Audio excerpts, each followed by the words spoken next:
Le premier module du programme La vie après un AVC s'intitule Comprendre l'AVC et va vous aider avec les participants à mieux comprendre qu'est-ce qui s'est passé pour eux lors de leur événement. Je vous invite à ouvrir le cartable de l'animateur et regarder la table des matières et le contenu de l'aperçu pour l'animateur. Ça va vous aider à vous préparer pour le programme. Par exemple, vous y trouverez plusieurs styles de questions, plusieurs exemples de questions que vous pouvez utiliser pour alimenter la discussion. On va passer en revue le contenu de chacun des modules, du module 1 au module 8, et aussi les processus connexes en détail. Les objectifs du module 1. D'abord, c'est de présenter le programme aux survivants et aux aidants naturels, de créer un milieu positif et accueillant, d'encourager la participation par le partage des témoignages. Vous allez voir, les gens vont faire un tour de table et chacun raconter leur histoire, créer une base de connaissances sur l'AVC en général, présenter les concepts pour atténuer les facteurs de risque et de prise adéquate des médicaments, et présenter aussi le concept d'engagement à changer, donc le changement de comportement avec les objectifs hebdomadaires SMART. L'étape de formation du groupe vient tout juste de commencer et il leur faudra probablement plusieurs semaines aux participants pour qu'ils puissent être à l'aise les uns avec les autres ainsi qu'avec le processus.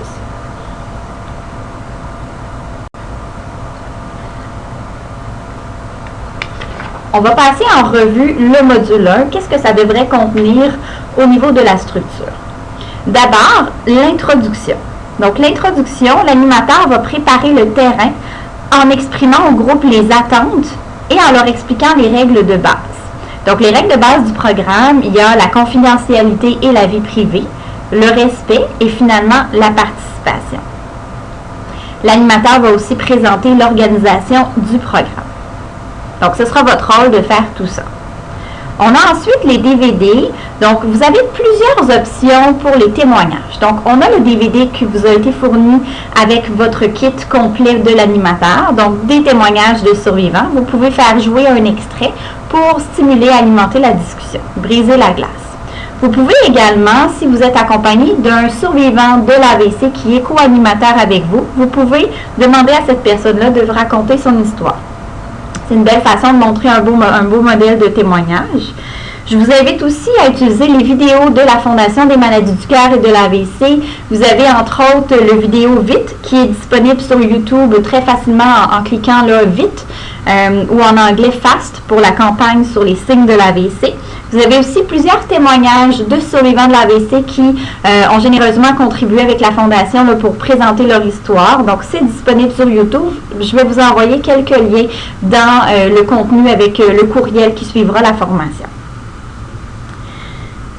Vous pouvez aussi, lors des témoignages des participants, vous, en tant qu'animateur, chercher à contrôler la durée de leur témoignage, évidemment, et aller voir quels ont été les défis spécifiques pour eux qu'ils ont rencontrés. Donc, lors du témoignage des participants, le partage est le point le plus important de l'atelier. Donc, rappelez-vous, là, c'est vraiment très, très important cet aspect-là. Il s'agit d'une étape essentielle pour établir une dynamique de groupe et favoriser la communication.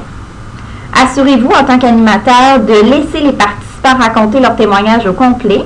L'animateur doit surveiller, évidemment, comme je disais, la durée de chacune des contributions pour que tout le monde puisse parler. Donc, tant pour définir les attentes lors de la formation du groupe que pour établir aussi votre rôle d'animateur.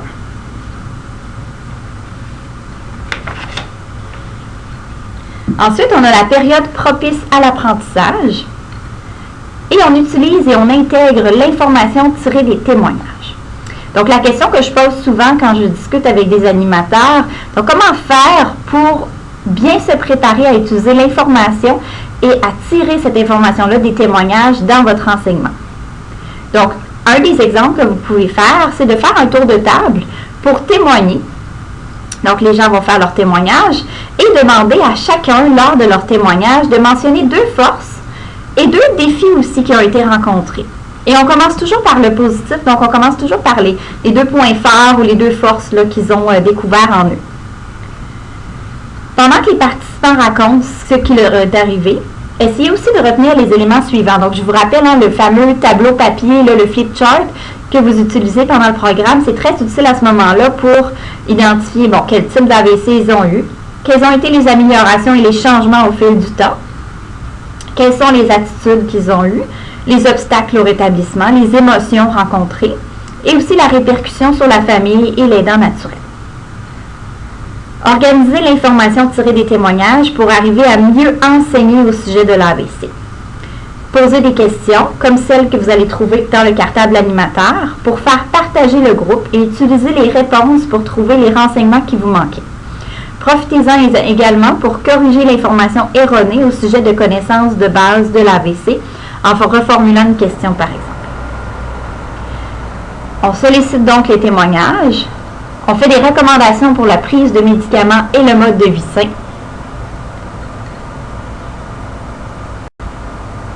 On note les réponses, obstacles et problèmes. C'est une période qui est propice à l'apprentissage, donc on peut apporter certains éléments clés. On discute des recommandations médicales du médecin, du pharmacien.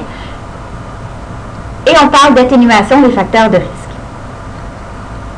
Donc, on peut finir souvent en disant, par exemple, maintenant, que voulez-vous faire avec la nouvelle situation? Quand les gens ont terminé leur témoignage, donc on essaie d'être positif, on essaie de montrer qu'il y a de l'espoir, mais qu'il faut être réaliste. Donc, moi, je donne souvent l'exemple ici de Stephen Megan, qui est un survivant de l'AVC, qui travaille avec nous à la Fondation des maladies du cœur et de l'AVC, et qui parle souvent d'une situation qui n'égale pas le résultat. Donc, c'est beaucoup plus la situation, plus la réaction qu'on a face à cette situation-là qui nous donne le résultat.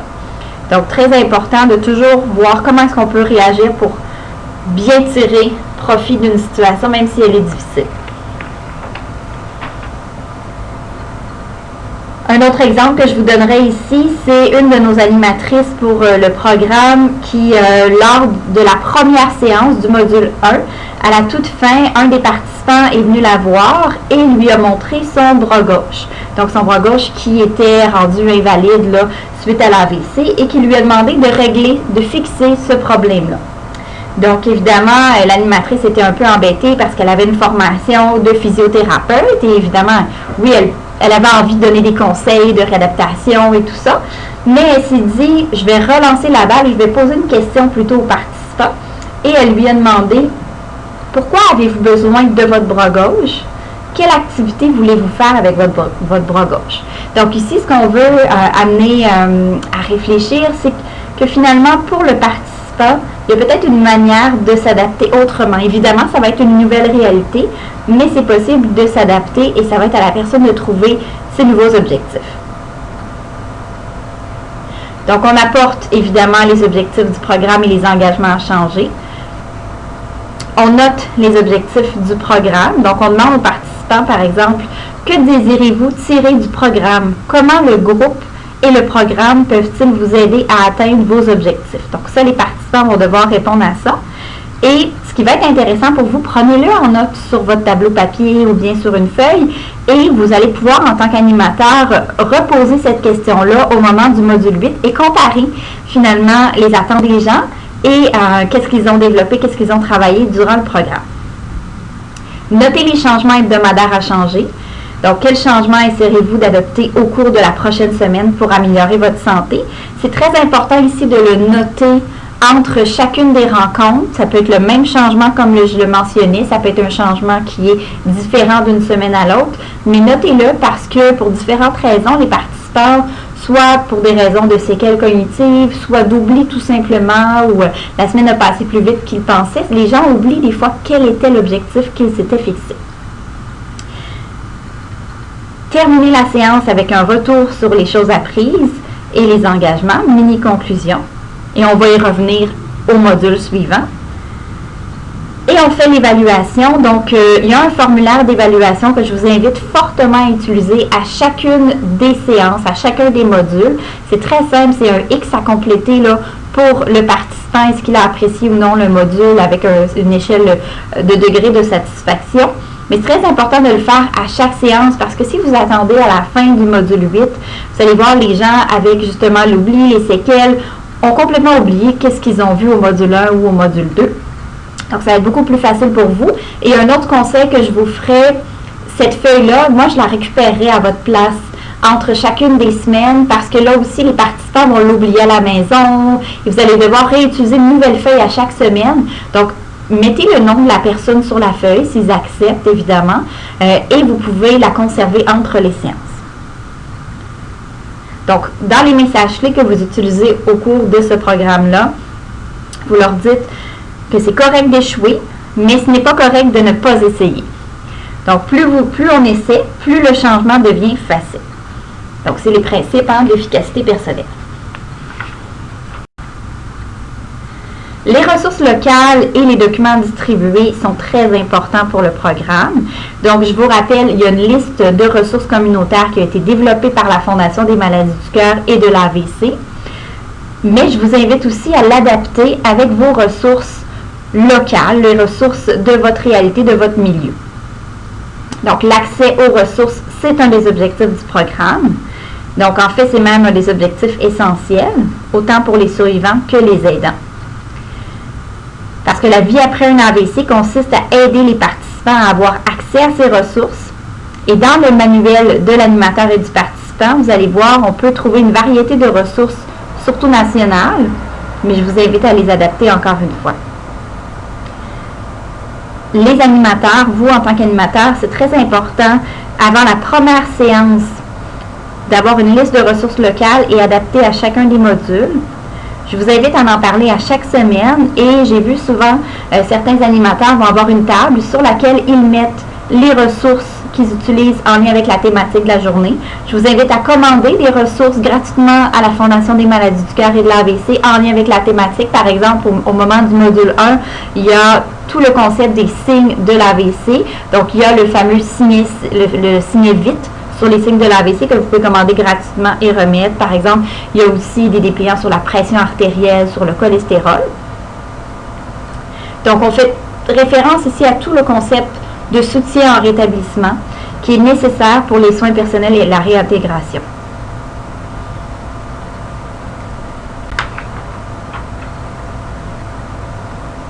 On va faire ensemble un aperçu du contenu du module 1.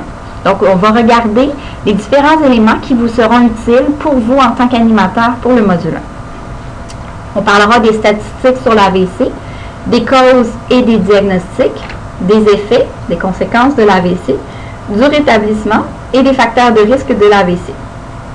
Rappelez-vous toujours, quand vous allez présenter ça avec les participants dans la communauté, l'objectif n'est pas de faire un cours théorique et de tout expliquer. Vous n'avez pas besoin d'être un neurologue pour animer le module 1. L'important, c'est surtout d'avoir un message qui est positif. Chaque année, on dit qu'il y a 62 000 personnes qui font un AVC au Canada et ça représente une personne toutes les 9 minutes. L'AVC arrive au 3e rang des causes de mortalité au pays et chaque année, plus de 13 000 personnes au pays vont en décéder malheureusement. On dit aussi que chaque minute qui s'écoule avant le traitement d'un AVC, le patient moyen perd 1,9 million de cellules cérébrales et qu'il y a environ 315 000 personnes au pays ainsi que leurs familles qui vivent avec les séquelles d'un AVC. Je vous présente maintenant les signes de l'AVC. Donc, le fameux VIT dont je parlais, on a une campagne qui est active en ce moment pour le VIT. Donc, je vous l'explique rapidement. Donc, vous avez le V pour le visage, donc est-il affaissé? Le I pour incapacité à lever les deux bras ou les membres supérieurs. Le T pour trouble de la parole, donc trouble de la prononciation. Et le E pour extrême urgence, composez le 911. Donc, si vous avez un des 3 premiers signes, c'est suffisant pour douter qu'il y ait un AVC et il faut absolument composer le 911 immédiatement. C'est une extrême urgence.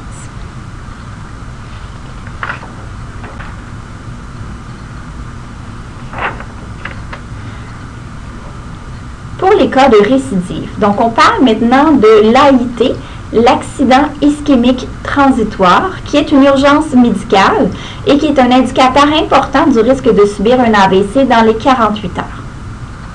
Les personnes qui ont fait un AIT sont 5 fois plus sujettes à subir un AVC au cours des 2 années suivantes que le reste de la population. Et les gens qui font un AVC ont des risques de 20% plus élevés de faire une récidive d'AVC au cours des 2 années suivantes que le reste de la population. Il y a 2 types d'AVC. D'abord, l'AVC ischémique, qui représente une interruption de la circulation sanguine au cerveau en raison d'un caillot. On va parler de 80 à 85% des cas d'AVC qui sont de type ischémique. Il y aura 2 traitements possibles à ce moment-là. Il y a le fameux TPA ou la thrombolyse que vous avez peut-être déjà entendu comme nom. Donc le TPA, c'est un mot en anglais qui parle du médicament qu'on va administrer pour dissoudre le caillot. On parle du Tissue Plasminogen Activator, donc TPA. Et il y a également, donc la thrombolyse, un délai de 4,5 heures suivant l'AVC pour pouvoir recevoir cette injection. De son côté, l'autre traitement, c'est le traitement endovasculaire qui vient de l'étude ESCAPE qu'on a réalisée grâce aux travaux de la Fondation des maladies du cœur et de l'AVC et plusieurs autres chercheurs. Et ce traitement-là vise à aller retirer physiquement le caillot. Il y a un délai à ce moment-là de 6 heures entre le moment où survient l'AVC et la possibilité d'avoir le traitement. Le deuxième type d'AVC, c'est l'AVC hémorragique. On parle aussi parfois d'anévrisme. Donc, une rupture des vaisseaux sanguins dans le cerveau. On parle de 15 à 20% des cas d'AVC qui vont être de type hémorragique. Ici, je parle déjà d'un premier facteur de risque. On dit souvent l'hypertension artérielle est le premier facteur de risque des AVC hémorragiques. Et le TPA, le fameux médicament dont je parlais dans la diapositive précédente, ne doit pas être administré dans le cas d'un AVC hémorragique. Effectivement, ce médicament-là détruit les caillots sanguins, mais dans le cas d'un AVC hémorragique, il empirerait le saignement. On va plutôt aller vers une intervention chirurgicale.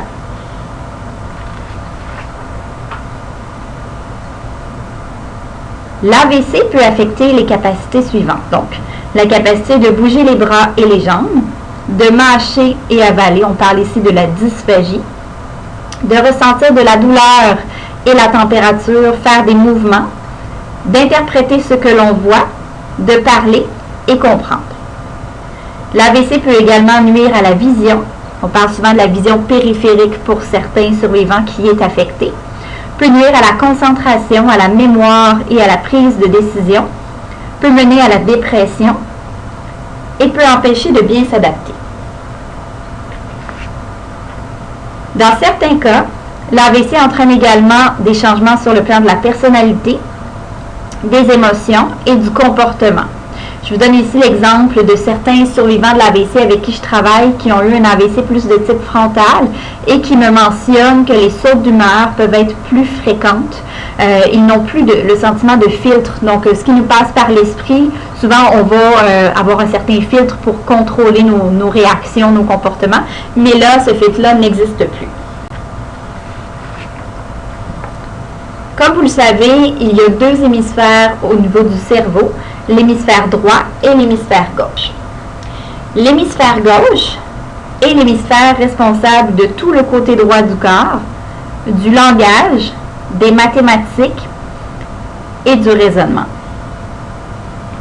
De son côté, l'hémisphère droit est responsable de tout le côté gauche du corps, de la musique, de l'art et la créativité. Donc, l'endroit où on aura un AVC va évidemment, comme vous le comprenez, influencer les conséquences. Si on a un AVC gauche, on aura la perte de la parole, ne serait-ce que temporairement, mais on peut quand même écouter la musique, parfois chanter et parfois même faire du théâtre. C'est pour ça que certaines initiatives comme le théâtre permettent à des gens qui ont perdu l'usage de la parole suite à l'AVC de la retrouver. Chaque AVC est différent. Ça, parmi tous les groupes de discussion qu'on a fait à travers le Canada, c'est un point fort qui ressort. On ne peut pas dire que parce qu'on a eu un AVC ischémique à tel endroit du cerveau, comme notre voisin, qu'on aura exactement les mêmes séquelles. Chaque AVC est différent.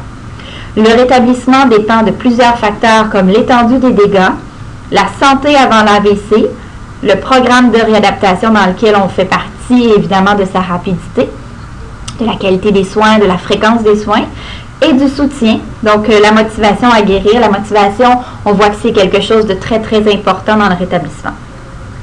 Les répercussions de l'AVC changent généralement avec le temps. Les premiers stades sont des signaux d'avertissement. Pendant que l'AVC se développe, ces répercussions-là s'intensifient. Après l'AVC, les progrès commencent généralement pendant la réadaptation. Chaque personne se rétablit à un rythme différent. Les facteurs de risque de l'AVC. On a deux types. On a les facteurs de risque qui sont incontrôlables et les facteurs de risque contrôlables. Commençons par ceux qui sont incontrôlables. Donc, on a d'abord l'AIT, donc l'accident ischémique transitoire, ou d'avoir eu un AVC antérieur. L'âge et le sexe. On mentionne dans certaines études que par le fait que les femmes vivent plus longtemps que les hommes, les AVC seraient plus nombreux chez les femmes. Le groupe ethnique, donc les personnes d'origine africaine ou sud-asiatique, ont un risque plus élevé d'AVC parce qu'ils ont finalement plus tendance à avoir de l'hypertension artérielle et du diabète. Et pour terminer, les antécédents familiaux. Les facteurs de risque contrôlables maintenant. L'hypertension artérielle, je le mentionnais tout à l'heure, l'hypertension artérielle est le premier facteur de risque des AVC hémorragiques et un facteur de risque très important des AVC ischémiques. Les maladies du cœur, donc quelqu'un qui fait de la fibrillation auriculaire par exemple, l'hypercholestérolémie, le diabète et le tabagisme. D'autres facteurs de risque contrôlables, l'embonpoint, la consommation excessive d'alcool, la sédentarité et le stress. Donc, je n'ai pas mentionné ici l'alimentation, mais évidemment, l'alimentation est inclue, lorsque je parle de diabète, d'hypercholestérolémie ou d'embonpoint, c'est évidemment inclus sous-jacent à ces facteurs de risque-là.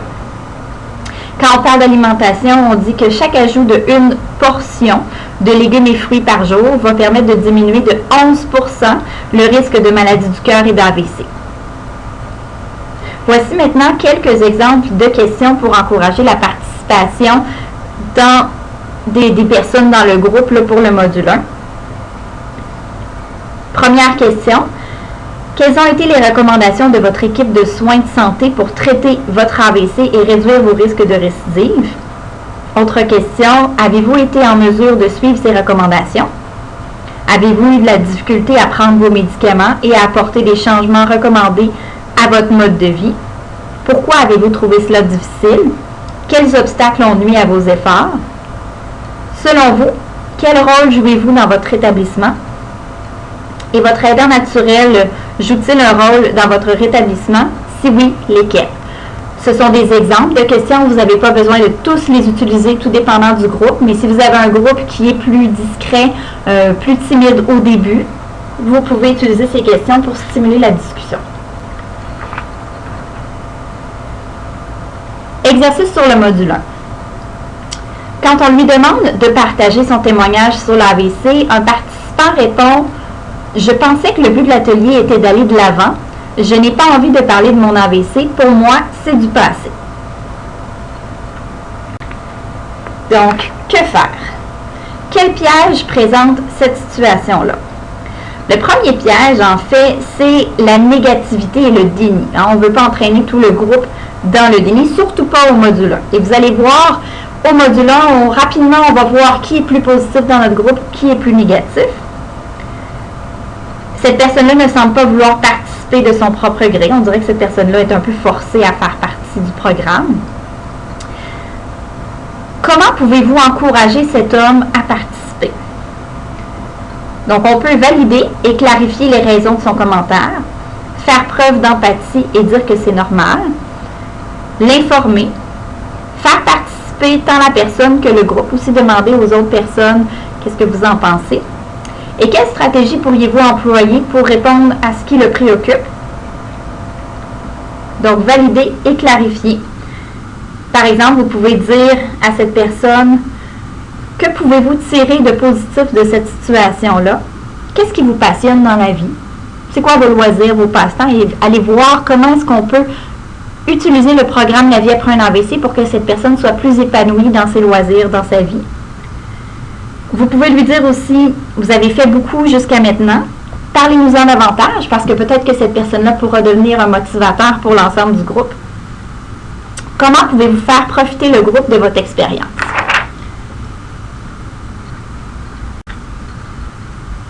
Les participants de l'atelier doivent maintenant s'engager à apporter un changement à leur mode de vie pour réduire leur risque de récidive d'AVC.